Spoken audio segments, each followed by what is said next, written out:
वसईतील भोयदापाडा परिसरात आज नागरिकांच्या संतापाचा उद्रेक पाहायला मिळाला। वाघराळपाडा येथे पाहणीसाठी आलेल्या वसई विरार शहर महापालिका आयुक्तांची गाडी संतप्त रहिवाशांनी अडवली। भोयदापाडा येथे डम्पिंग ग्राउंडवर वसई विरार शहरातील कचरा टाकला जातो। या कचऱ्यामुळे परिसरात तीव्र दुर्गंधी पसरत असून स्थानिक नागरिकांना अनेक वर्षापासून मोठा त्रास सहन करावा लागत आहे।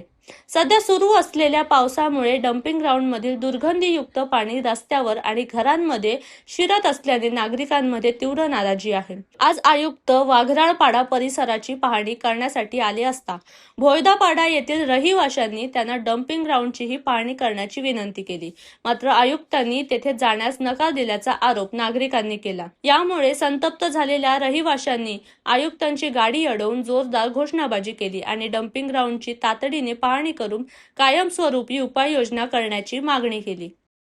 तुम्ही वाघराळमध्ये गेला होता, तुम्ही कालची परिस्थिती पाहिली, काल त्या गाड्या वगैरे वाहून गेल्या, पण माझं म्हणणं ह्या परिस्थितीला जबाबदार कोण?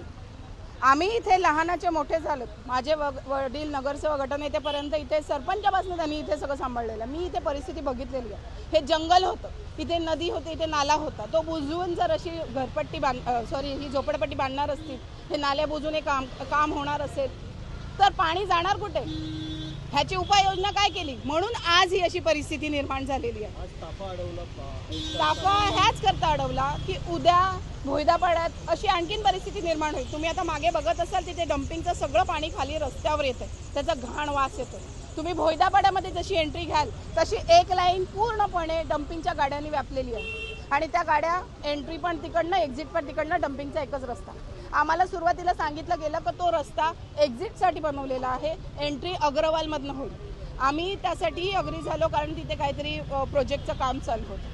त्याला आज इतके महिने झालेले आहेत, त्याच्यावर काही उपाययोजना नाही। त्याची परिस्थिती आम्ही तिथे झेलतोय, तो वास, तो रस्त्यावर पडणारा कचरा, ती घाण आणि ट्रॅफिक जाम। आता तुम्ही बघत असाल रस्ता किती लहान आहे, त्याच्यामुळे येणाऱ्या जाणाऱ्या गाड्या तिथे थांबल्या जातात। शाळकरी मुलांना उशीर होतो, कामावर जाणाऱ्या लोकांना उशीर होतो। इथे जर एखादी इमर्जन्सी झाली तर माणूस तिथे नाक्यावर नेता नेता दगावेल।